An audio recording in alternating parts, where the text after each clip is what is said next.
Hi guys, I am Mama Bear to Many. I am mom to 14 children and I have 12 children that are still at home. Today, I'm going to talk about unschooling. I think sometimes people think that unschooling is actually like unlearning. Sorry, the glare on my glasses is really hard to avoid. So I think a lot of times people think that it's unlearning. It is totally not unlearning, or at least in my circle or my world. Unschooling is more learning through living and adding other things as they're needed.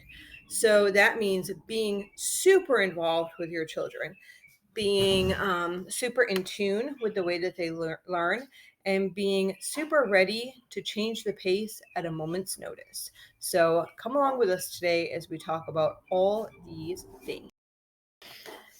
So I think a lot of times we think of school and life as two separate things, but it's really not two separate things. We as individuals are constantly learning.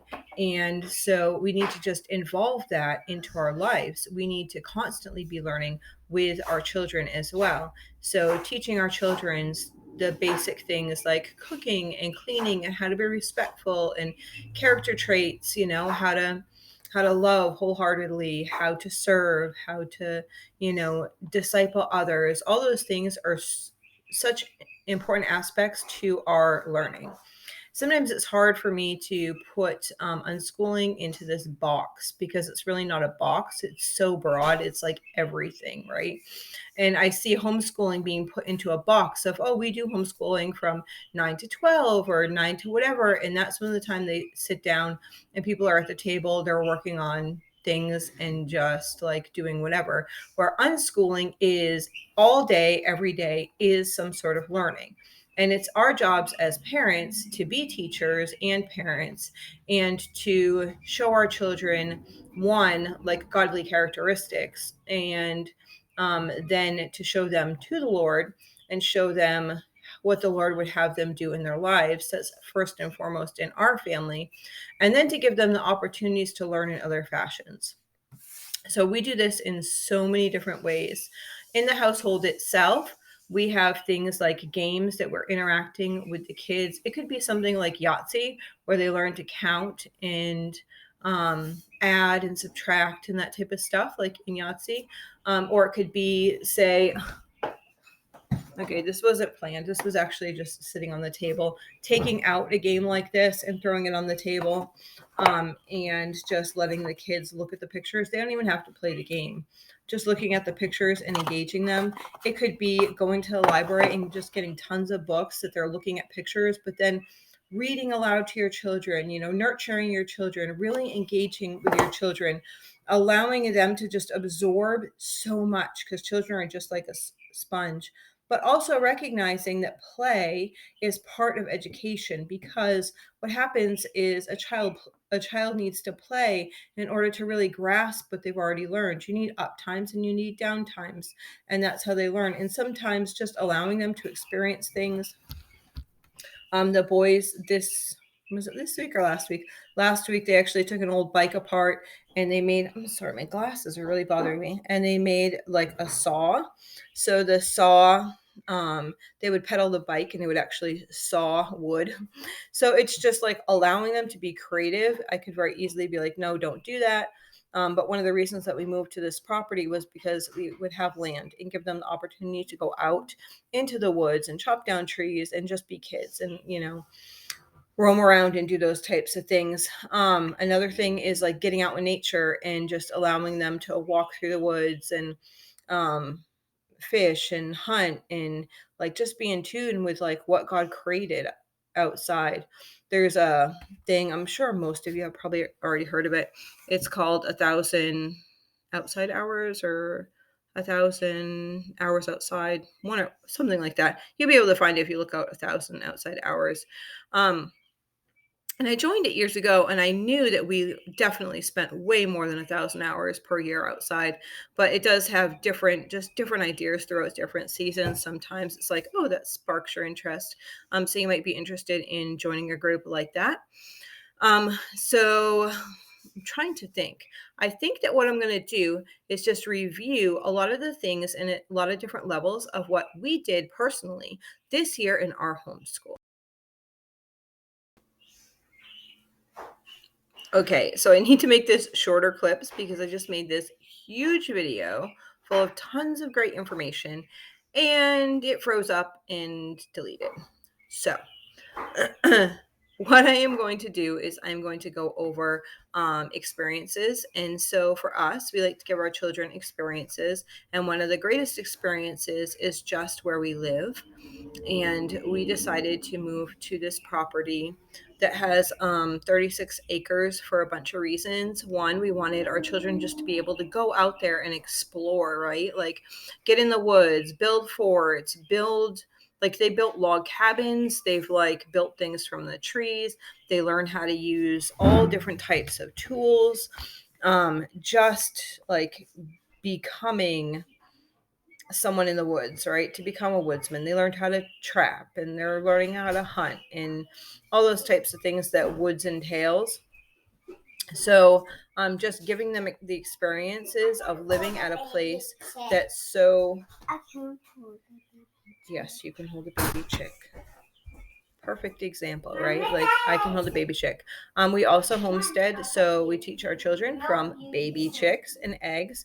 We hatch out eggs every year so that they can allow them to hatch and see that process of an egg developing and hatching and make it more real life. So it hatches and then later on they learn how to butcher. And from a very early age, they learn that that's a normal cycle of life, that in order to eat, like something has to die. And we need to like produce that food for ourselves so we know what's, excuse me, inside of it. So yeah, just giving them that opportunity of homesteading, I think is awesome. And show you what they're doing. The trough right there has guinea hens in it. Bring it over here. So giving them that opportunity from small to big. Same thing with seeds, like planting seeds in the ground and watering them and allowing them to come to a fruit, and then taking that fruit and being able to process that fruit into a meal or into a canned good or into the freezer. However you're going to preserve that, dehydrating it, however you're going to preserve it, just teaching them how to take something like that and produce so that they could have food for their family, right? Nevaeh, where are you bring it over here? She is chicken girl. She loves chickens. Come here. Coming. Show on here. Show them what is this? A baby chick. Is it a baby chick or is it a guinea? Guinea. It's a guinea? Yeah. What's her name? It's Carrie. Okay, let go for a minute so I can put her wings in. What's her name? It's Gonna. What's her name? It's a Guinea. Guinea. Should we name her? We should name this one Diamond. Diamond? No. So yes, giving them the hands-on opportunities to be able to grow and raise their own food is just wonderful. Or I think it's wonderful. I think it's a wonderful way to grow up. Is it a wonderful way to grow up? Yeah. So you might see that my kids are dirty, and I am not worried about how great they look. What are you saying? Goodbye. I mean, even things like this YouTube channel. 1 minute, please. Is an opportunity, and we're also blogging, learning, web development and learning video and all that type of stuff. The kids see me not scared to try new things that I don't or previously haven't known how to do, and knowing that it's okay to try, right? So if you want to do something, what do you do? I want to take care of the baby chick. You want to take care of the baby chick? So I'm going to be back in a couple minutes because I am going to probably move, and then I'm going to share with you some other experiences not homesteading. Hi guys, we'll see how long this lasts. So now I am outside, I'm on my porch, and they're inside playing with the chickens. So I just wanted to share with you some different places that we experienced this year and kind of go through them so that you can see what I want to say like a normal family can do. So basically, most of these are within 4 hours of our house. We did make one trip this year. We went down to Williamsburg and then back up. So we took the opportunity on the way down there, and then on the way back up for educational opportunities for our children. Okay. That said, a lot of these are not having to go really far. For many years, we did not go very far, but we would rather spend our money on educational opportunities for our children and experiences with our children than, say, takeout. Like, we would rather save our money and go camping as a family than go get pizza every Friday night. So that's just where we decide to put our money. And to me, it makes such a meaningful impact on each of our children that it's so amazing. Like, I don't know. After doing this, I have been homeschooling for 26 years now.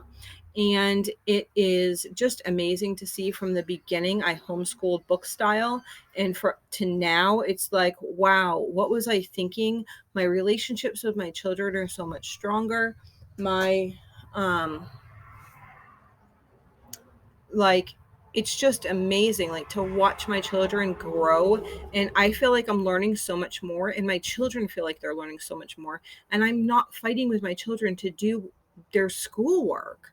Like, they're just learning so much, and they're retaining that information, and I hear them like talking to other kids, and they're telling them all about these experiences and all the things they've learned, and it's just amazing.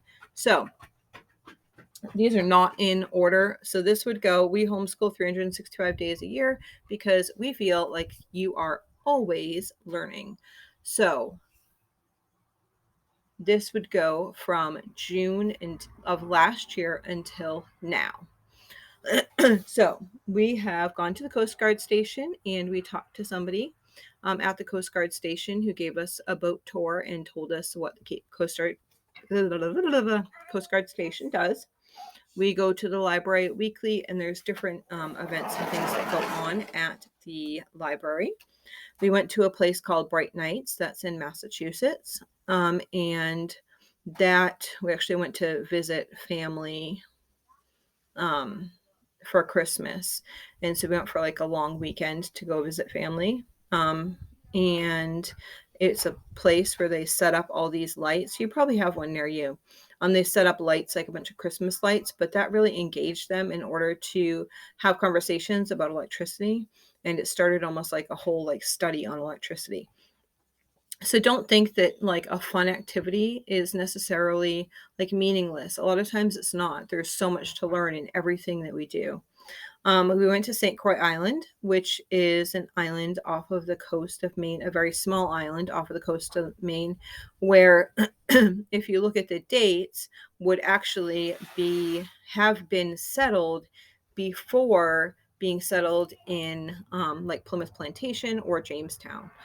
So it's just interesting to study those things and to make those comparisons as well.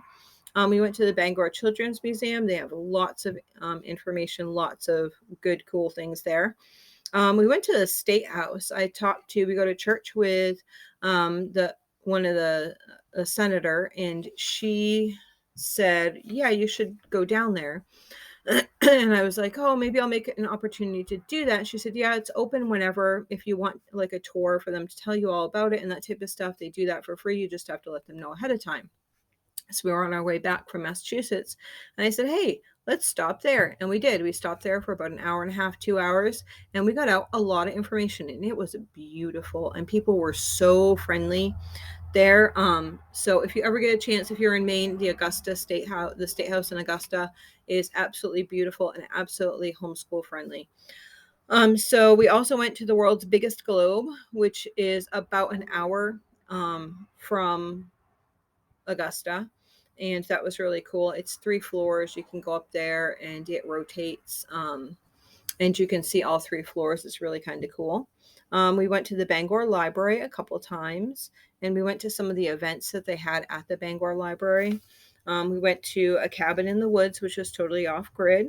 We went to Jamestown in Virginia, and then on the way down to Virginia, we went to the Statue of Liberty as well as Ellis Island. Both of those were so amazing. It's so weird to like stand at the Statue of Liberty and you're like standing there and you're like, wow, I'm standing at the Statue of Liberty. It's so cool. You think of it like you see it on TV. It's kind of like the representation of freedom for America, right? And so we're like standing there and I'm like, this is so cool. And then we also went to Ellis Island, and I thought it was going to be kind of mundane or boring, but I found it really interesting. And I've wanted to engage more in different immigrants that came through Ellis Island. And so I've been reading different things and then also pulling in some different books and stuff into our homeschool that have to do with that.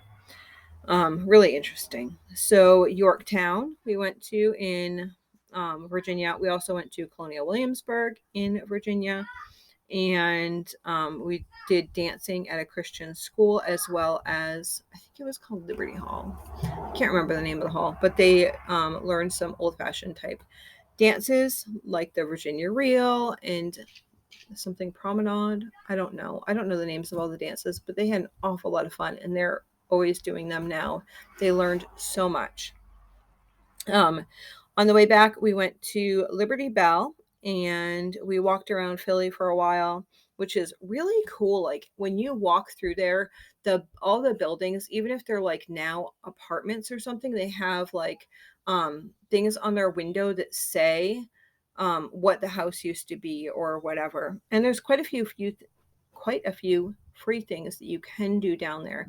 I know the printing press was free. We did not go to the printing press. We just didn't have time on our way back.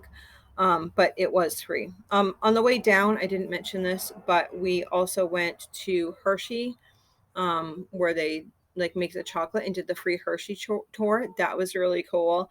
And it was even cooler because we went with our friends.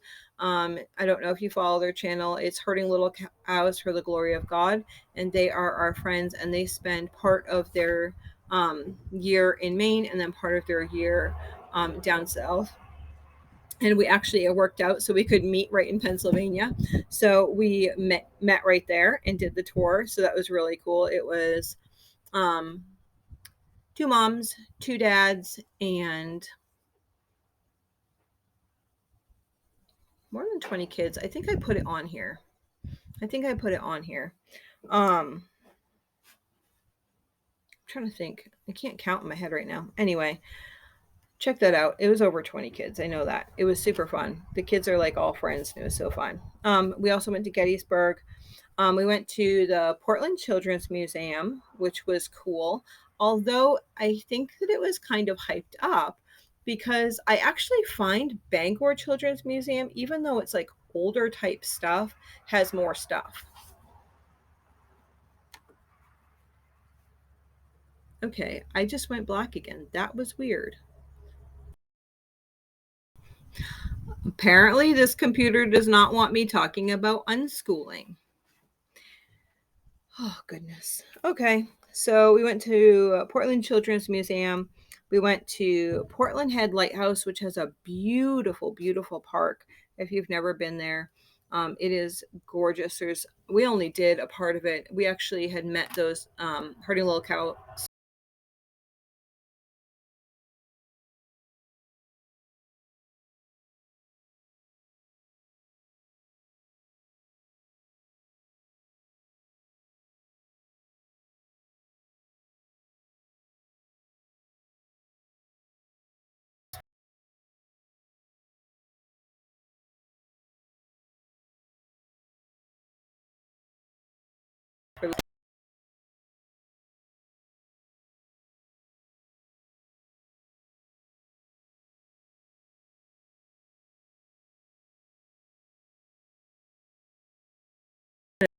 and I to get hard from that.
Okay, this is take like 10, and this is actually another day because I did the whole thing yesterday, and yet again, it went black and then it deleted. And then I tried one more time to do it, and then that deleted after about 10 minutes.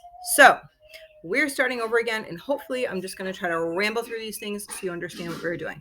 Okay, places that we went. I think the last one was Portland Children's Museum. So we also went to Portland Head Lighthouse. We stayed at Bradbury Mountain State Park, and we climbed that Bradbury Mountain, which was really pretty. You could actually see Portland Head off in the distance. It was because it's so high or whatever. So cool. Two Light State Park.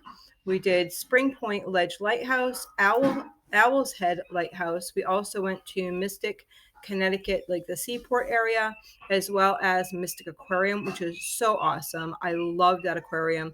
They had jellyfish, they had octopus, they had this turtle that they like um, were rehabilitating, and they had beluga whales. They're so cute. They're really intelligent, actually. They came up to the thing and they kept like rubbing their face against like the glass or whatever. It was really kind of cool. Check out, I think we have videos for all of those things. So those were all fun. We went to Musqueamcket Beach really quick, Rockland Breakwater, West Coody Lighthouse a couple of times. We went to the Zork Zoo, the York Zoo, and that was, to me, very disappointing, actually. We lived in Florida for a while, and we had been to a bunch of like Lowry Zoo and really nice zoos. And the York Zoo just didn't cut it for me. And it was a rainy day, and this like lion was in this cage somewhere that you couldn't really see it, but you could definitely hear it. It was like, "Rawr, rawr," and everyone was kind of scared to even walk by that area. And I'm just thinking, like, how am I going to get for all the kids out and to safety in time? Okay, so we also went to New Hampshire. I did say that all these things were within like 4 hours, but honestly, I totally forgot that we went to New Hampshire. So we did actually do a lot of traveling this year. After my son had passed away, I think that we kind of refocused on what we wanted to do, and we really wanted to spend last year and into this year really focusing on doing things with our children, because you have to understand our children um, have we never like made it seem this way, but because Bobby was a quadriplegic, there was a lot of things that he couldn't do, and we always did things as a family. So things like going hiking and those types of things we could not do unless like things were handicap accessible. So it's been like a time and a period that we have been doing those types of things. So we went to Flume Gorge, which was beautiful. This is all in New Hampshire in the White Mountains. So we drove the way there. We did the Kangamangas Highway and stopped at a bunch of the stops, and it was so pretty. So we did Flume Gorge. We also did the Cannon Mountain Tram, which is a video for that, and it's just so gorgeous. You're going up, I think it's 4,000 feet or whatever, and you can just see. They said you can see Maine, New Hampshire, and Vermont, from up there. We went to Orono, which is kind of local, 2 hours. The Orono Boardwalk, which is really cool, and that is handicap accessible. My handicapped son really loved going there. He said that he felt like he could actually be in the middle of the woods. So if you know somebody who is handicap accessible and you are near in the Bangor area, Orono Bog Walk is really nice. Keens Lake, we went. Lafayette Campground was in New Hampshire. The Basin was in New Hampshire. We met some friends in Sorrento, which is so you're actually on the other side of Acadia National Park. And so we sat there and we could see the mountain, which is totally Cadillac Mountain. There we go. Cadillac Mountain from where we were at. It was really beautiful, and it was really special because we were with our friends. So it was really nice. The Rim Trail, like I said, these are random. The Rim Trail was on top of the mountain, on top of Cannon Mountain. And then we also went ziplining and rock wall climbing. Okay, so I did a short clip or shorter sections, and I'm hoping that this will work more efficiently. So we also read through about well over 50 books together as a family. So we encourage the children to learn how to read, and I will kind of approach reading like this. I'll say, hey, I'm available if anyone wants to do their reading today. And we have a curriculum they do. We use Learn to Read through Christian Light Press. And so I'll say, hey, I'm available if you want to do reading today. When it's a good moment for me to do that I can give undivided attention to reading. So then they will say, yes, I want to do reading. Can I do reading? Can I not do reading? Can I go first? Can I do it after I do this? Whatever. So I'm open to whatever they're choosing to actually do that day. And if a child says, I really don't want to read today, I'm okay with that as well. Maybe they want to say, can I read a regular book? We usually get some from the library, and we have some like Learn to Read type books, and I am happy to read that with them as well. We also have Teach Your Child to Read in 100 Easy Lessons, and they're allowed to choose if they wanted to do that as well. That's their choice. And I don't force the subject. I did too long of forcing the subject, and I find that my children usually learn to read later, but they also comprehend at a higher level once they do learn to read. Okay, so that's how we approach reading. But we do read out loud, usually quite a few times throughout the day.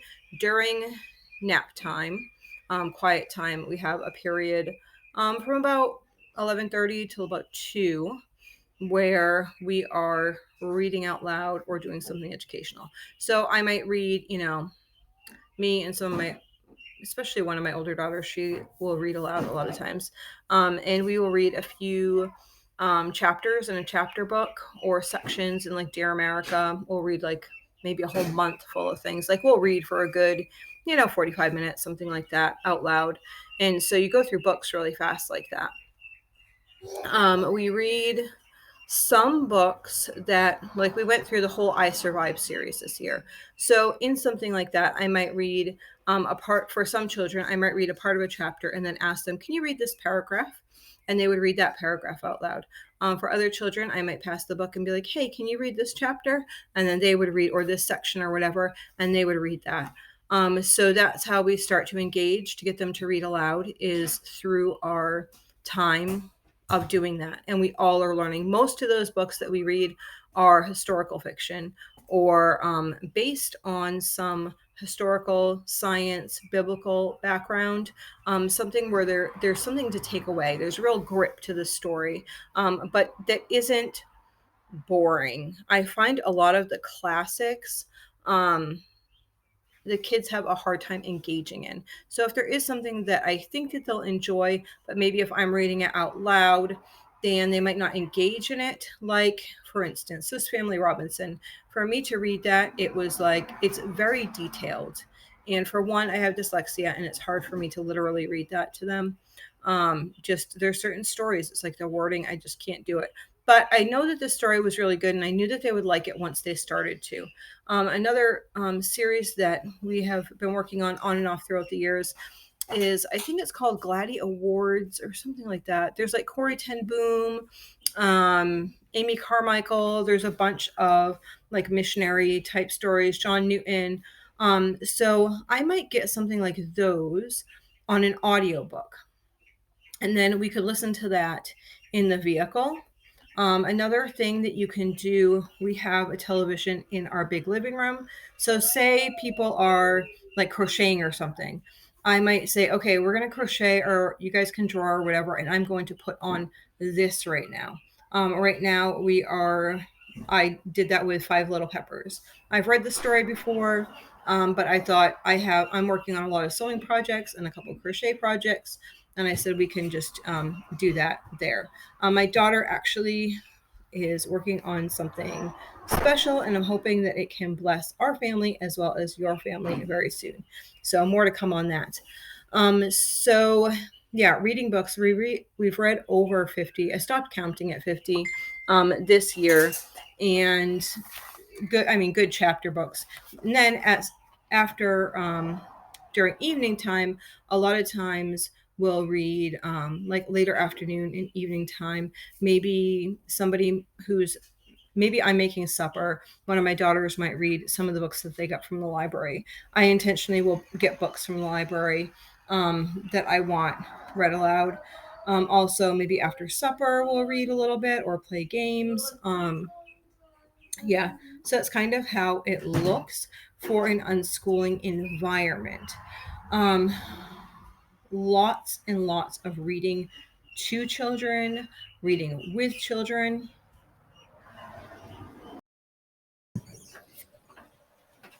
It is hot out here. It is, I don't know, let's see. It is almost 7 o'clock and it is still 95 degrees out here. Yes, we're in Maine, zone 4, on the edge of zone 4 or 5. Anyway, so my laptop is totally messing up with so many different things. I just wanted to go through, we talked about reading a little bit. We didn't really talk about math. As far as math goes, we learn a lot of math hands-on. We double and triple recipes. We do construction projects. We learn how to like do all that type of stuff hands-on. Um, we were using Math UC program, but it wasn't like an everyday type of thing. It was kind of like, okay, let's work on this or whatever. If you want to work on this as they got older, then they would work on that. And a lot of times the older kids would want to work on that and they would do that. Now, our children also have the opportunity, if they want to do a curriculum or they want to do something or learn something, we find the opportunity to allow them to learn that. So even though I'm naming like um, I guess the broader sense of what we do as unschoolers, I'm not like all inclusive because lots of kids want to learn lots of different things at different times in their lives. And those are we just go with the opportunity that they want to learn that. So as far as math goes, we recently switched over to teaching textbook.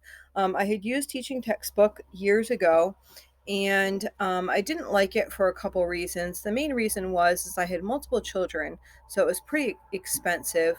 And then I needed to be available a lot with teaching textbooks because they needed questions and you couldn't go, like, it was just quirky, right? It was when there was only CDs in there as well. So you couldn't have multiple students like on the same thing. And then like by the time the next student would be ready to use that teaching textbook, then the upgraded version was available or it wouldn't like mesh with your laptop or whatever.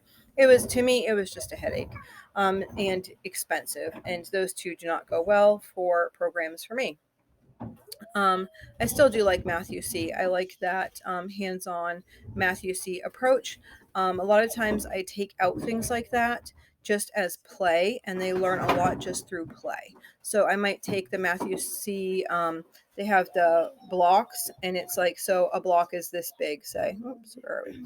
This big, and it has like 10 different things. Well, the one block, they would see that 10 blocks would equal that. And you can use addition and subtraction like through things like that. And they learn how to do a lot of that just through like table play. So early years, we don't really do a formal math curriculum. We just don't. So a lot of people are not going to need the extent of math that is needed in the basic school system. They may need different math. I mean, they don't teach things like how to balance a checkbook. They don't teach things like credit card management.